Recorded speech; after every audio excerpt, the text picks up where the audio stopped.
पूछा मतलब क्या, तो मैंने कहा कि जब किसी महिला को किसी जिस्मानी ताल्लुकात के लिए कोई कॉम्पनसेशन मिलती है वो कैसा महसूस करती है? क्या वो ये सोचती है ये I am on top of the world? नहीं,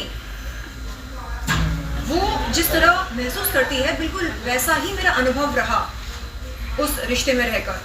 तो ये मेरा कहना था, और मेरी इस कही हुई बात को तोड़ मरोड़ के एक अभद्र हेडलाइन के साथ, एक बहुत ही भद्दे हेडलाइन के साथ पेश किया गया।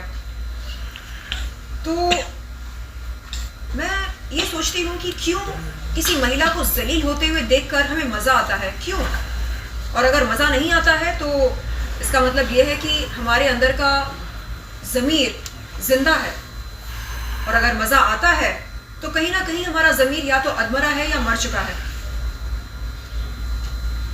तो आप सबसे ये विनती है कि किसी भी महिला को आप इस कदर जलील ना करें कि वो कोई गलत कदम उठाने पर मजबूर महसूस करे। और फिर से मैं धन्यवाद देना चाहूँगी एकता कपूर जी को, जो उन्होंने इतना अद्भुत रोल मुझको दिया महारानी स्नेहलता। कल अगर महारानी स्नेहलता के बारे में मैं ना सोचती तो शायद कुछ गलत कदम उठा बैठती, क्योंकि कल मैं बहुत रोई, बहुत छोटा महसूस किया मैंने खुद को।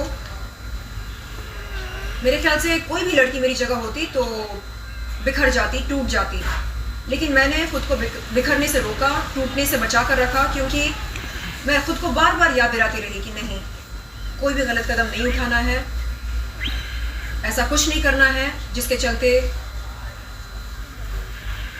मेरे घर वालों को तकलीफ हो।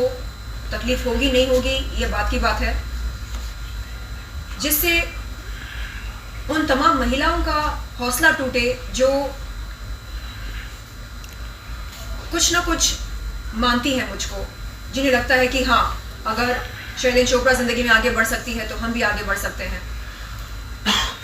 तो ये सब ध्यान में रखते हुए मैंने कल खुद को टूटने से बचाया।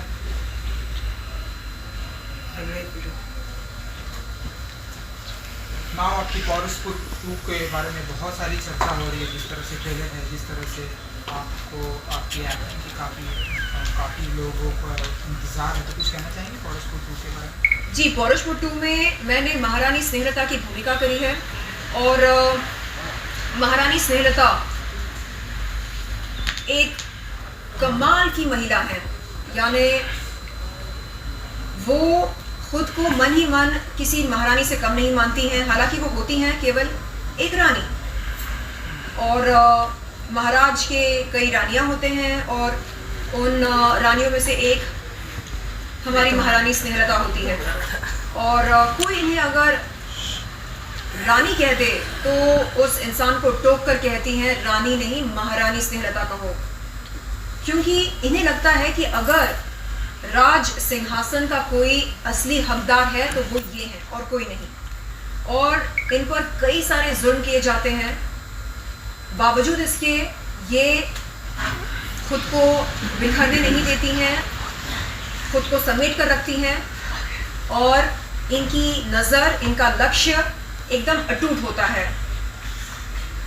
इन्हें किसी भी हालत में राज सिंहासन पर बैठने का अधिकार प्राप्त करना होता है, और वो अधिकार क्या वो प्राप्त कर पाती हैं या नहीं, अंत में क्या वो विजयी होती हैं या नहीं, ये पॉरशपुर 2 कहानी का मूल बिंदु है। Ma'am, as you said, nobody should say anything indecent about any woman.